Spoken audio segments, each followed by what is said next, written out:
নমস্কার, আমি Kali Sadhana YouTube channel থেকে যাচ্ছি। আমার নাম দীপ কর্মকার। আমার নম্বর হচ্ছে 7679479905। আজকে যে তন্ত্রটা দেবো বা আজকে যে টোটকাটা দেবো সেটা হচ্ছে বাটি চালান। তো বাটি কীভাবে চালান দেওয়া যায়, তো বাটি চালান মন্ত্রটা কী, আর কোন কোন নিয়মে করা যায় বাটি চালান দিতে গেলে। তো প্রথমত বাটি চালান দিতে গেলে যে কোনো জিনিস হারিয়ে গেলে, বাটি চালান দিতে গেলে বা যে কোনো জিনিস খুঁজে না পেলে সেটাকে বাটি চালান দিয়ে বার করা যায়। বাটি চালান বহুত প্রকারে কাজ করা যায়। কোনো জিনিস হারিয়ে গেলে বা কেউ যে কোনো গণনা করা যায় বাটি চালানোর মাধ্যমে। তো বাটি কীভাবে চালান দেওয়া যায়, তো প্রথমত ভিডিওতে দেখা যাক বাটি। নমস্কার গাইস, তো তন্ত্রের দিকে যাওয়া যাক। বাটি কীভাবে চালানো যায়। তো প্রথমত বাটি চালান দিতে গেলে প্রথমত আপনাকে সূরাতুল ইখলাস বলে একটা দোয়া আছে। বিসমিল্লাহির রহমানির রহিম, কুহু আল্লাহু সামাদ লাম ইয়ালিদ ওয়ালাম ইউলাদ ওয়ালাম ইয়াকুল লাহু কুফুওয়ান আহাদ।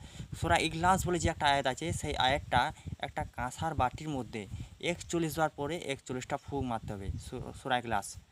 তারপরে সূরা ইখলাসের তৃতীয় নম্বর আয়াত আল্লাহু সামাদ লাম ইয়ালিদ, আল্লাহু সামাদ বলে যে একটা দোয়া আছে, সেই আমি ডিসপ্লেতে দিয়ে দিচ্ছি। সেই আল্লাহু সামাদটাও 41 বার পরে 41টা ফু ও কাঁসার বাটি বা পিতলের বাটির মধ্যে ফু মারতে হবে।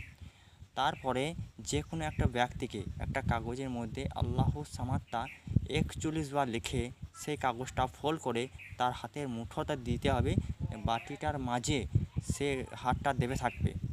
তো অটোমেটিক হাতটা বাটি কাঁসার বা পিতলের বাটির মধ্যে দিয়ে দেবে থাকলে পরে অটোমেটিক সেই বাটি অটোমেটিক্যালি সে আল্লাহর বা কোরআনি দোয়ার মাধ্যমে বাটি অটোমেটিকলি চলতে থাকবে।